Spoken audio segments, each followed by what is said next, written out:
What's going on, guys? Welcome back to the... Oh, what the hell? I've already started. Alright, this is Beginning Guides Part 3. If you guys want to watch Part 2, you can click on this annotation here. And if you guys want to watch Part 1, there's also another annotation here, and yeah. Alright, let's just get right into Part 3. Let's do it. Alright, awesome.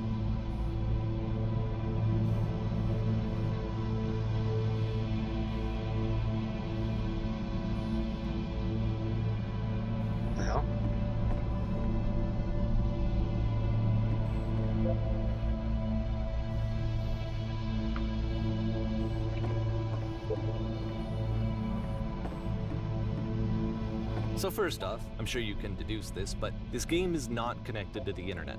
All of the notes that you're gonna see have been written by Coda.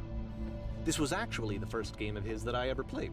This was shortly after I met him at a weekend game jam in Sacramento, where I grew up. I saw him working on this very level, and it was just so different from anything that anyone else was doing. So right away I was like, I have to be friends with this person. In retrospect, I think I was probably a bit too pushy, trying to get his attention. I was over-enthusiastic. But he was very gracious about it and very patient with me. And I cooled off eventually. Oh, feel free to skip over any of these notes if they're not doing anything for you. Nothing extra is gonna happen if you read all of them. Either way, to me they convey a sense of loneliness.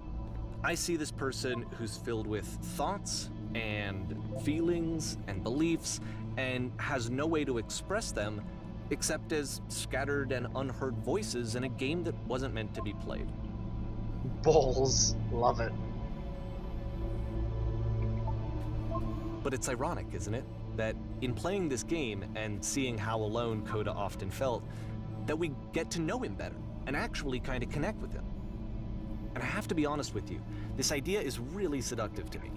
That I could just play someone's game and see the voices in their head and get to know them better and have to do less of the messy in-person socializing.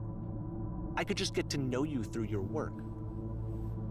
I think this is why I always liked Coda's games so much, is because it felt like they let me have that connection. I felt as though he was inviting me personally into his world. And then I feel less lonely too.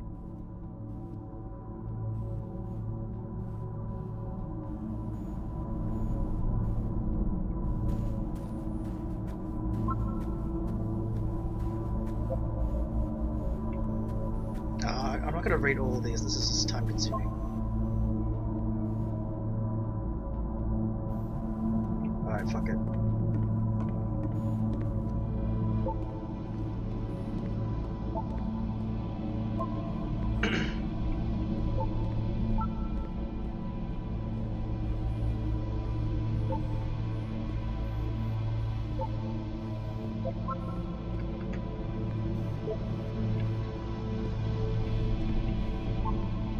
Oh.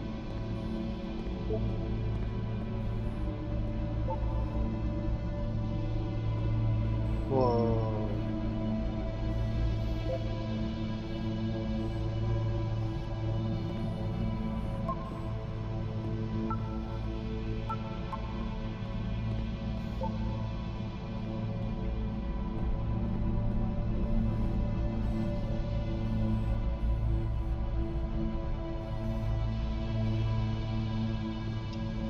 Can I jump? Oh, damn.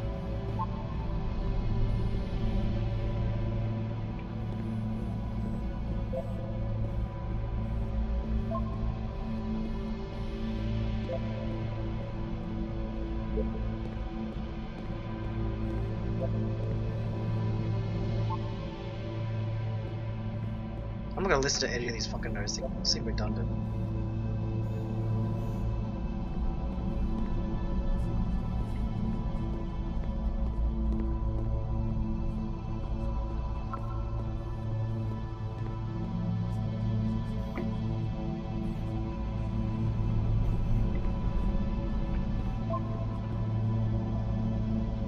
You probably notice I'm playing with my keyboard and mouse this time, just because the controller makes me dizzy when I'm watching my own gameplay.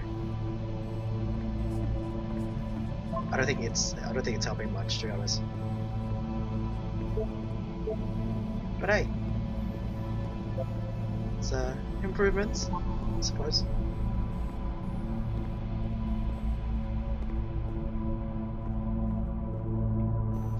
At the end of this level, we're going to see the puzzle again. And here, I'll tell you what I think the puzzle means. Each of these games represents an idea that was on Coda's mind at the time that he was making it. And the puzzle is a way of closing the door on a previous chapter of his life before moving on to the next one.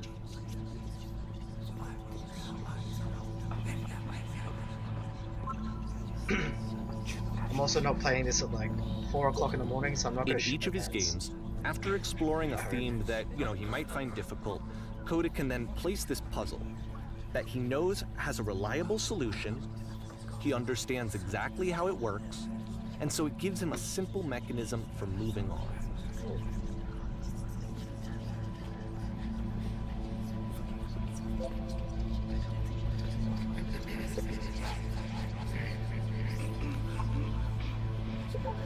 Out of the way, I'll show you.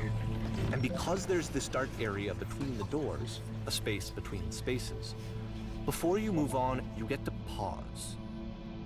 Just for a moment, a few seconds to reflect on and let go of the events that led you here.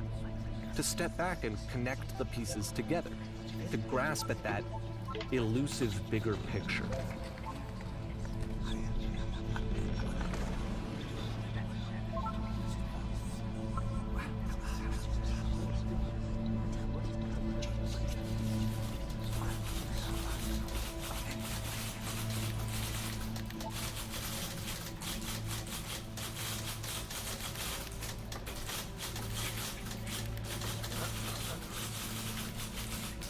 Oh.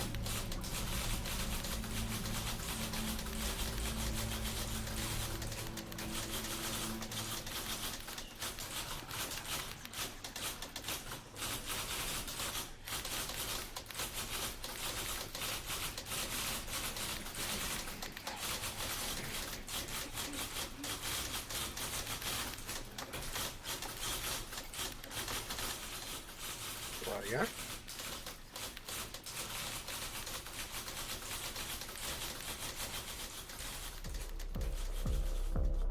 Okay, this one is tough. It's gonna kind of just spin its own wheels for a few minutes. Hang with it.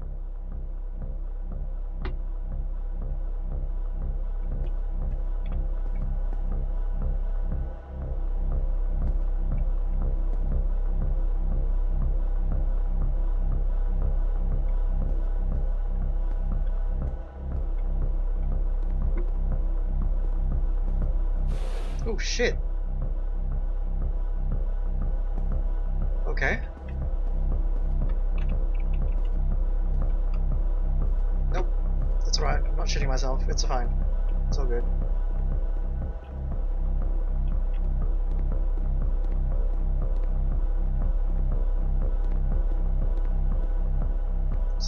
I like the decor. It's very pretty.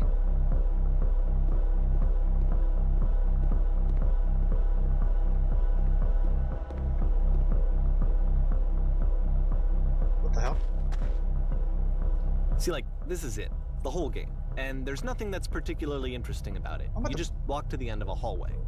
Except, for some reason, Coda gets really fixated on this prison that has all of this modern furniture. And I don't know why, but he decides he needs to revisit this prison. Hey, wait, He's gonna start over, use the same assets, turn it into something else. Okay, cool. Here's version 2.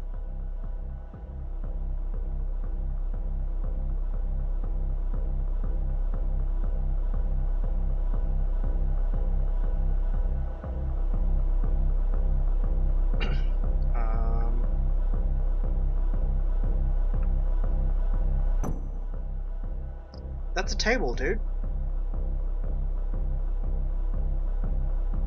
Let's put a huge picture of a horse.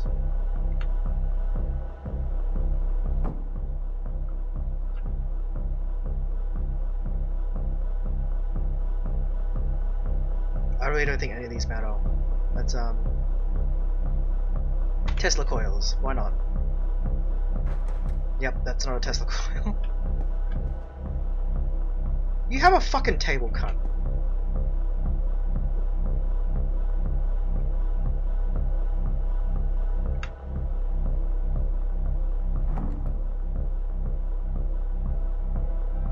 Yo, what the fuck? There's a bit more to this one, but still, it's not really communicating anything. It's kind of just weird for weirdness' sake.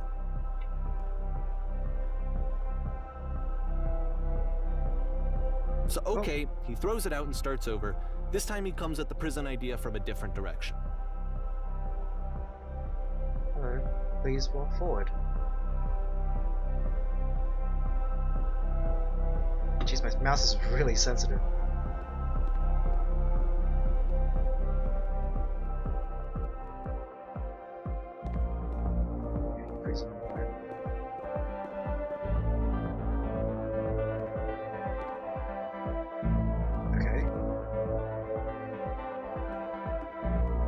Hey, there's 3 dots again. What the hell?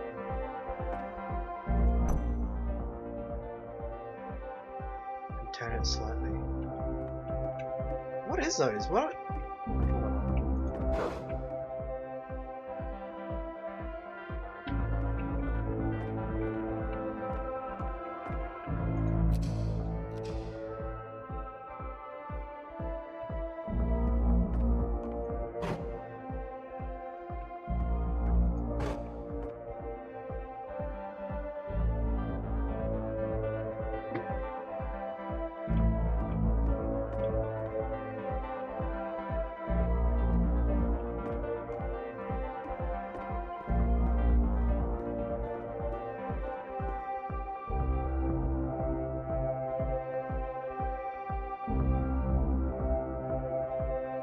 And of course, now the table is gone and you can't begin the chain of events to escape. Here's a version where there are no bars, but you can't actually get to the well. And then a version where the inside of the prison is the outside and the outside is the inside. Let me just blink you real quick through a few more of these. I mean, he really unloaded on this prison idea. There's nearly a dozen of them. Personally, I think it's awful to watch this. To see a person basically unraveling through their work. And for what? Like, at what point do you just go, maybe there are game ideas other than this prison that I could be working on? But Coda doesn't have that voice telling you to stop. That particular mechanism of defense against yourself. Without it, you just spiral. And so he keeps going and going and going and going and going. And then he hits on something. And he likes it. And that's it. He's done. He stops making prisons. This is the very last version of the prison game that he created, and the reason I think it works is that the prison is not actually in it. What? Oh, this is fucking creepy. Oh, really? So yeah, but the thing about me not being scared shitless.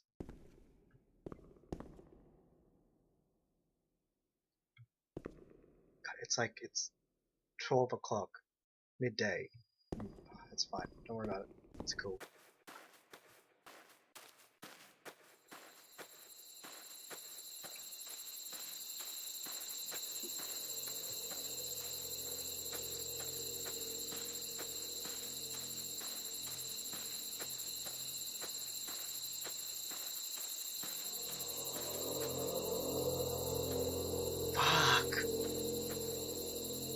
Alright, I'm gonna...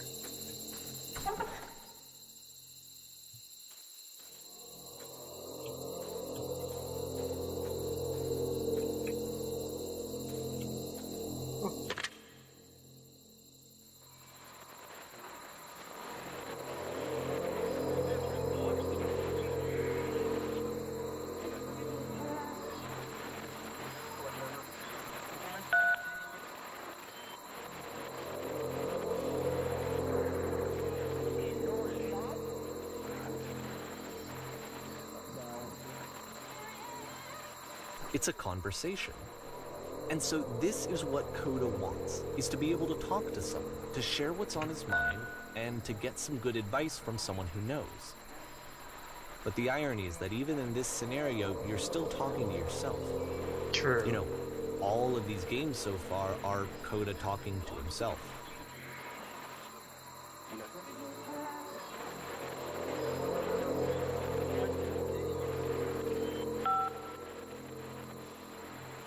I just really wish, like I hope nothing pops up or anything. And that.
I can see why he considers this a fitting conclusion to the prison games.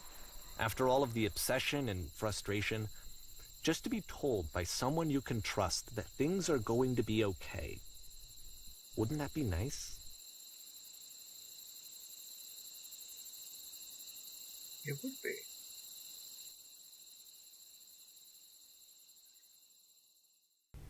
Alright, so that is the fucking end for part 3. It's starting to get pretty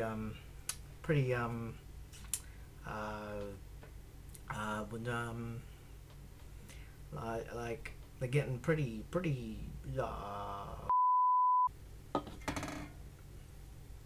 so yeah, I know this episode will be pumped out around the time the Super Bowl is going to be happening.